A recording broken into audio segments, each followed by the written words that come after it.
अपना टॉपिक है internal structure of dicot stem. आपने देखा होगा कि जब सेक्शन कटिंग की जाती है प्लांट की तने की, तो उसके अंदर कौन कौन से टिश्यू या दिखाई देते हैं। तो वो सारे के सारे स्ट्रक्चर जो एनाटॉमी है उसकी, वो आज हम अध्ययन करेंगे कि स्टेम के अंदर कौन कौन से पार्ट्स आपको दिखाई देते हैं। तो मेनली यहाँ पर अपन, ये टिपिकल स्टेम है, ज्यादातर प्लांट्स में इसी प्रकार के एनाटॉमी दिखाई देती है। कुछ चेंजेस किसी प्लांट्स में हो सकता है, थोड़ा बहुत ऊपर अंतर हो सकता है कुछ प्लांट्स में। तो सबसे पहले अपन यहाँ एनाटॉमी देखते हैं। जब अपन सेक्शन कटिंग करते हैं किसी भी प्लांट्स का, तो सबसे ऊपर आपको स्टेम हेयर दिखाई देते हैं। किन्हीं प्लांट्स में स्टेम हेयर होते हैं, जब अपन तने को छूते हैं तो बाहर हल्के हल्के रोम समान हेयर्स पाए जाते हैं, छोटे छोटे, तो इनको कहा जाता है स्टेम हेयर। स्टेम हेयर को नाम दिया गया है ट्राइकॉम। ये जो होते हैं ये मल्टी सेलुलर होते हैं, या यूनिसेलुलर हो सकते हैं, ब्रांच हो सकते हैं या अनब्रांच हो सकते हैं, लिविंग भी हो सकते हैं, नॉन लिविंग। और जैसे ही पुराने हो जाएंगे तो नॉन लिविंग ऑटोमेटिक हो जाते हैं पुराने होने पर। और इसके फिर जो आपको दिखाई देती है क्यूटिकल की एक पतली लेयर, जो कि क्यूटीन के बनी हुई होती है। क्यूटिकल की लेयर आपको दिखाई देगी, ये क्यूटिकल की पूरी लेयर है। क्यूटिकल का काम होता है ट्रांसपिरेशन या वास्कुलर प्रक्रिया को रोकने का। तो सबसे ऊपर क्या दिखाई देगा डाइकोट स्टेम में? ज्यादातर प्लांट्स में आपको हेयर दिखाई देंगे। स्टेम हेयर को कहा जाता है ट्राइकॉम, मल्टीसेलुलर होंगे। इसके नीचे आपको दिखाई देगी क्यूटिकल, क्यूटिकल की लेयर आएगी। और इसके नीचे सबसे जो आउटर मोस्ट लेयर है, इसको आउटर मोस्ट लेयर को कहा जाता है एपिडर्मिस। ये प्रोटेक्टिव भी होती है क्योंकि सारे के सारे जो टिश्यू होते हैं वो इसके अंदर होते हैं, और ये इन सब की प्रोटेक्शन का काम करती है। तो सबसे आउटर मोस्ट जो लेयर है वो है एपिडर्मिस, बाह्य त्वचा। तो एपिडर्मिस है सबसे आउटर मोस्ट लेयर में। ये एपिडर्मिस आउटर मोस्ट है और प्रोटेक्टिव है। प्रोटेक्टिव का मतलब सुरक्षा का काम करेगी, जो अंदर के टिश्यू है उनको नष्ट होने से बचाती है। इसके नीचे दिखेगा हाइपोडर्मिस, जो कि पहले बताया। हाइपोडर्मिस, डाइकॉट प्लांट में जो हाइपोडर्मिस है वो कोलेनकाइमा टिश्यू का बना हुआ होता है। कोलेनकाइमा कौन से टिश्यू है? कोलेनकाइमा में क्या होता है, ये टिश्यू टिश्यू होते तो पेरेंकाइमा जैसे ही है, पर इनके कोनों पर पैक्टिन का जमाव हो जाता है। इस प्रकार से पैक्टिन पैक्टिन का जमाव हो जाता है। पैक्टिन का जमाव होने जाने से क्या होता है, पैक्टिन जो है वो हाइड्रोफिलिक नेचर का होता है। हाइड्रोफिलिक मतलब ये पानी को एब्जॉर्ब करता है और लचीला प्रदान करता है। इससे क्या होता है कि तने जितने भी प्लांट्स है काष्ठीय पादपों को छोड़कर, जो कि डाइकॉट में काष्ठीय पादप है, बुड़ी प्लांट्स है, लकड़ी जिनमें बनती है, उनको छोड़कर जो कि हर भी प्लांट है उनमें हाइपोडर्मिस कोलेनकाइमा का बना है। कोलेनकाइमा में पैक्टिन का स्थूल है ना, पैक्टिन क्या करता है कि लचीलापन प्रदान करता है। जैसे तेज हवा आने पर प्लांट झुक जाता है, आपने देखा खूब तेज हवा आती है, छोटे छोटे प्लांट्स होते हैं बिल्कुल जमीन पर टिक जाते हैं लेकिन वो टूटते नहीं है। तो उसका कारण है हाइपोडर्मिस में कोलेनकाइमा की बनी हुई होना। स्थूल कोण ऊतक की, ये कि एक लिविंग टिश्यू है और एक मैकेनिकल टिश्यू भी है। तो तीन प्रकार के टिश्यू होते हैं सिंपल टिश्यू में, पेरेन्काइमा, कोलेनकाइमा, स्टेनकाइमा। तो पेरेन्काइमा तो बिल्कुल लिविंग टिश्यू है जिनमें इंटरसेलुलर स्पेस पाए जाते हैं, दो कोशिकाओं के बीच में रिक्त स्थान पाया जाता है, लिविंग है, और सेलुलोज की कोशिका भित्ति बनी हुई होती है। तो इस प्रकार के टिश्यू तो कहलाएंगे पेरेन्काइमा। सिंपल टिश्यू है जो कि लिविंग होंगे, पतली भित्ति वाले होंगे, कोमल भित्ति वाले, और केंद्रक पाया जाएगा, कोश केंद्रक पाया जाता है, और इनमें इंटरसेलुलर स्पेस उपस्थित होता है। कोलेनकाइमा लिविंग भी है और मैकेनिकल है। इनके कोणों पर पैक्टिन का जमाव हो जाता है, तो ये कोलेनकाइमा है। और तीसरे प्रकार के जो टिश्यू होते हैं वो होते हैं स्क्लेरेनकाइमा। स्क्लेरेनकाइमा में क्या होता है कि यहाँ पर इनकी भित्तियों पर लिग्निन और सुबेरिन का जमाव हो जाता है। इसका जमाव हो जाएगा लिग्निन या सुबेरिन का। लिग्निन और सुबेरिन का जमाव होने से शुरू में तो ये लिविंग होती है कोशिकाएं, लेकिन जैसे ज्यादा लिग्निन का जब सुबेरिन का इनके ऊपर जमाव होता है, तो सुबेरिन एक मोम जैसा पदार्थ है जो पानी को एक कोशिका से दूसरी कोशिका में नहीं जाने देता, और कुछ समय पश्चात ये कोशिकाएं डेड हो जाती है। इनको कहा जाता है स्क्लेरेनकाइमा कोशिकाएं। तो ये स्क्लेरेनकाइमा होंगी, डेड होंगी, डेड तक कहेंगे इनको। तो अपन बात कर रहे थे हाइपोडर्मिस की। तो हाइपोडर्मिस डाइकॉट हर्ष जिसमें ये जो है वो कोलेनकाइमा टिश्यू की बनी हुई होती है। और ग्राउंड टिश्यू में फिर आता है कॉर्टेक्स। कॉर्टेक्स पेरेन्काइमेटस होता है, पूरा का पूरा किसका बना है, पेरेन्काइमा टिश्यू का बना हुआ है, मृदुतक कोशिकाओं का बना होता है। सभी में इंट्रासेलुलर स्पेस पाए जा सकते हैं, ये इंट्रासेलुलर स्पेस पाए जाते हैं सब में, सब में। ये कॉर्टेक्स है। और इनर मोस्ट जो लेयर कहलाती है उसको बोलते हैं एंडोडर्मिस। ये एंडोडर्मिस है पूरी, ये एंडोडर्मिस है। अंतःत्वचा एंडोडर्मिस, ये क्या करती है, एंडोडर्मिस कॉर्टेक्स को, ये स्टील है पूरा का पूरा रम जिसमें जाइलम फ्लोएम होते हैं, तो कॉर्टेक्स को स्टील से पृथक करने का कार्य जो किया जाता है वो किया जाता है एंडोडर्मिस के द्वारा, अंतःत्वचा के द्वारा किया जाता है। एंडोडर्मिस डाइकोट स्टेम के एंडोडर्मिस खासियत यह है कि इसमें स्टार्च ग्रेन्यूल्स पाए जाते हैं, स्टार्च के कण पाए जाते हैं, इस कारण इसको स्टार्च शीथ कहा जाता है। एंडोडर्मिस में क्या पाए जाते हैं, स्टार्च ग्रेन्यूल्स पाए जाते हैं, इस कारण से इसको स्टार्च शीथ कहा जाता है। अब एंडोडर्मिस के नीचे है पेरिसाइकिल। पेरिसाइकिल जो है परिरंभ जिनको कहा जाता है पेरिसाइकिल, ये डाइकोट प्लांट में स्क्लेरेन्काइमा की बनी हुई होती है। डाइकोट प्लांट में पेरिसाइकिल किसकी बनी हुई है, स्क्लेरेन्काइमा टिश्यू की बनी हुई होती है। स्क्लेरेन्काइमा ये डेड सेल दृढ़ ऊतकों की बनी हुई है, तो एक लेयर हो सकती है या दो लेयर हो सकती है स्क्लेरेन्काइमा। तो सबसे खास बात ध्यान रखने की है कि जो परिरंभ है पेरिसाइकिल है ये स्क्लेरेन्काइमा का बना हुआ होता है, इनके अंदर डाइकोट स्टेम के अंदर। इसकी या तो एक लेयर दो लेयर हो सकती है, कंटिन्यूस हो सकती है, या बीच में गैप भी हो सकता है। अब पेरिसाइकिल के नीचे आते हैं वैस्कुलर बंडल्स। वैस्कुलर बंडल्स जो है पूरे रिंग में पाए जाते हैं इस प्रकार। वैस्कुलर बंडल्स डाइकोट स्टेम में रिंग में पाए जाते हैं, और रिंग में पाए जाने के कारण देखिए सारे सारे किस्में हैं, पूरे पूरे एक रिंग में है, बेले में है। इस प्रकार के डाइकोट स्टेम जो कि एक रिंग में पाए जाते हैं, इनको कहा जाता है, इस प्रकार की व्यवस्था को कहा जाता है यू स्टील। डाइकोट प्लांट में जो संवहन फूलों की जो व्यवस्था है उसको कहा जाएगा यू स्टील। और एक बीजपत्री मोनोकोट पादपों में ये जो वेस्कुलर बंडल है ये बिखरे हुए पाए जाते हैं पूरे ग्राउंड टिश्यू में, तो उसको कहा जाता है अटेक्टो स्टील। तो ध्यान रखने वाली बात यह है कि डाइकोट प्लांट में वेस्कुलर बंडल जो होंगे वो कॉन्जॉइंट होते हैं, कॉन्जॉइंट, एक ही त्रिज्या पर जाइलम फ्लोएम पाए जाएंगे, एक ही त्रिज्या पर पाए जाते हैं जाइलम और फ्लोएम। देखिए जाइलम फ्लोएम आपस में जुड़े हुए हैं, एक ही त्रिज्या पर है।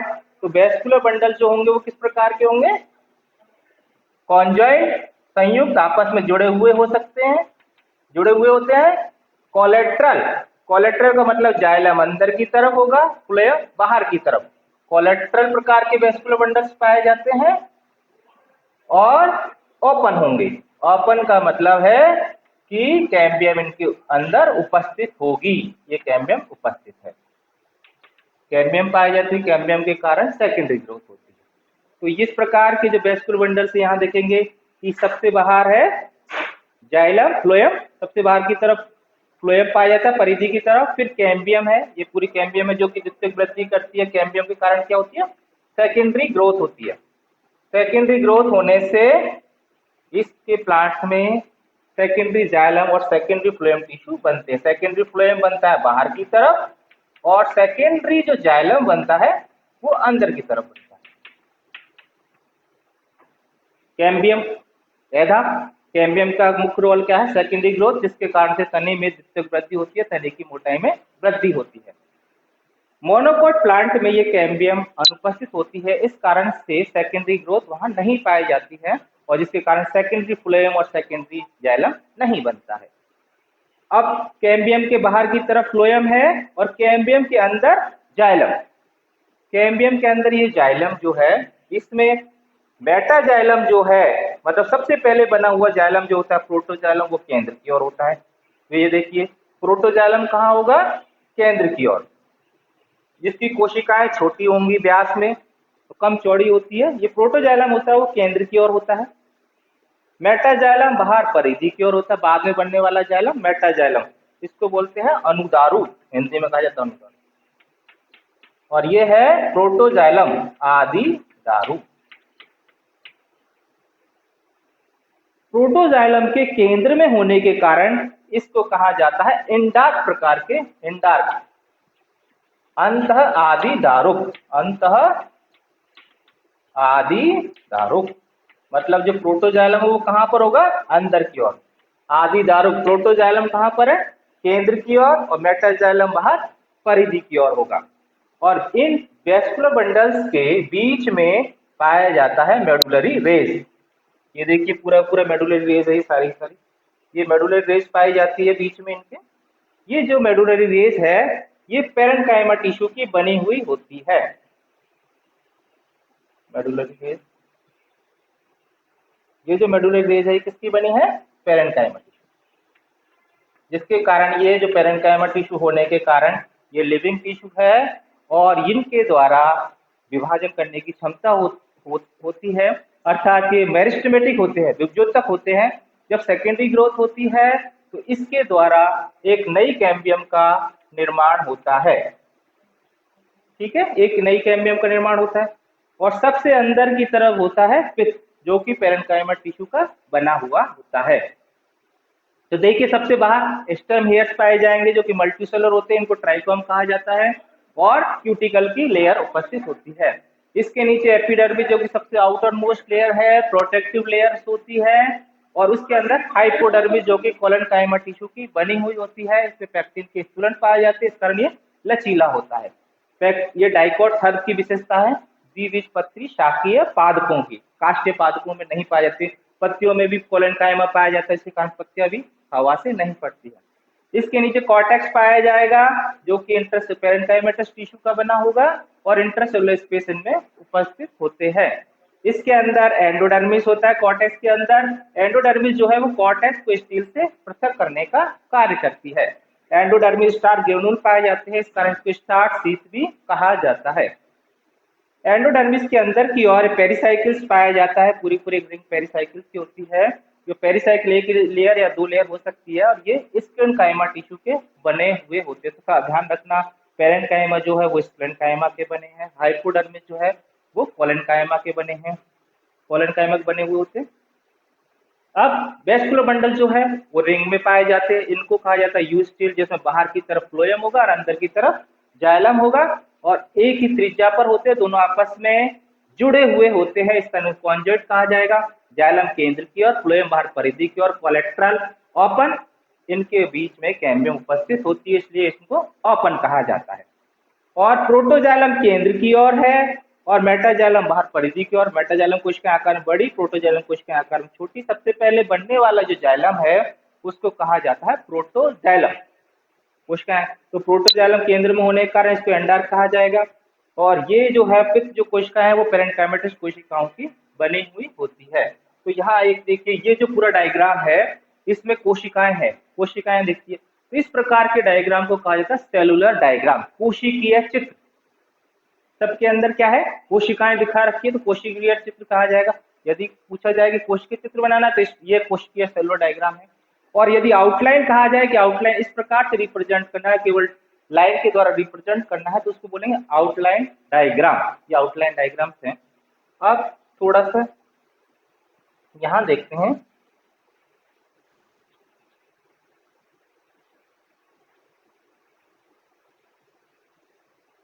ये जो वेस्कुलर बंडल्स है, ये देखिए एक वेस्कुलर बंडल्स है,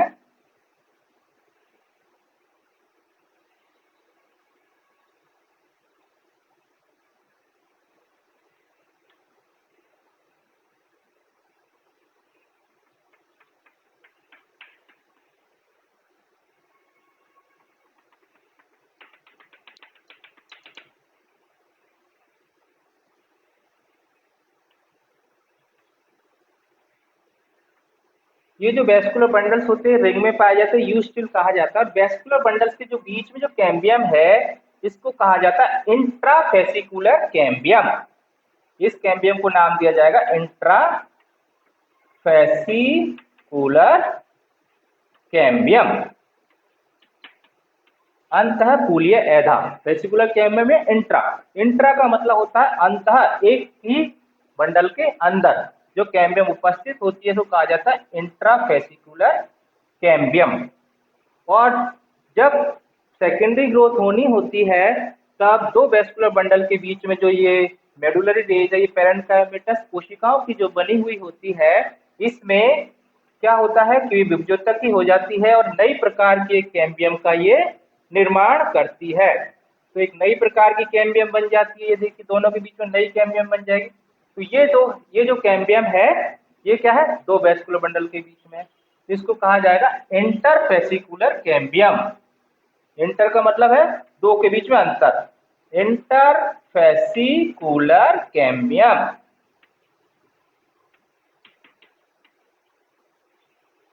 ठीक है, यदि एक ही वेस्कुलर बंडल के अंदर है तो इंट्राफेसिकुलर कैम्बियम, और दो वेस्कुलर बंडलों के बीच में यदि कैम्बियम का निर्माण होता है मेडुलरी, तो इसको कहा जाएगा अंतरफेसिकुलर अंतःपुलीयता। ये दोनों के दोनों जो कैम्बियम है यहाँ बन गए अंतर, ये दोनों के दोनों कैम्बियम मिल के एक कैम्बियम रिंग का निर्माण करती है। किसका निर्माण करें, कैम्बियम रिंग ऐसा वलय का निर्माण करती है। ये ऐसा वलय बन जाएगी जब सेकेंडरी ग्रोथ होगी उस समय कैम्बियम वलय। और ये जो कैम्बियम रिंग है ये बाहर की तरफ सेकेंडरी फ्लोएम का निर्माण करेगी और अंदर की तरफ सेकेंडरी जाइलम का निर्माण करेगी। तो ये सेकेंडरी जाइलम का हम नेक्स्ट टॉपिक में पढ़ेंगे कि डाइकोट स्टेम में द्वितीयक वृद्धि किस प्रकार से होती है। तो ये सिंपल सा स्ट्रक्चर है डाइकोट स्टेम की। यहाँ देखें कि कुछ प्लांट्स ऐसे भी हो सकते हैं जिनमें उभार भी पाया जा सकता है। कुछ प्लांट ऐसे होंगे जिसमें कि तने में उभार खांच पाए जाते हैं इस प्रकार से। तो यहाँ पर ये एपिडर्मिस, सबसे आउटर मोस्ट लेयर एपिडर्मिस होगी, और जहां पर उभार पाया जाता है वहां पर हाइपोडर्मिस जो है वो स्क्लेरेन्काइमा टिश्यू की बनी हुई होती है।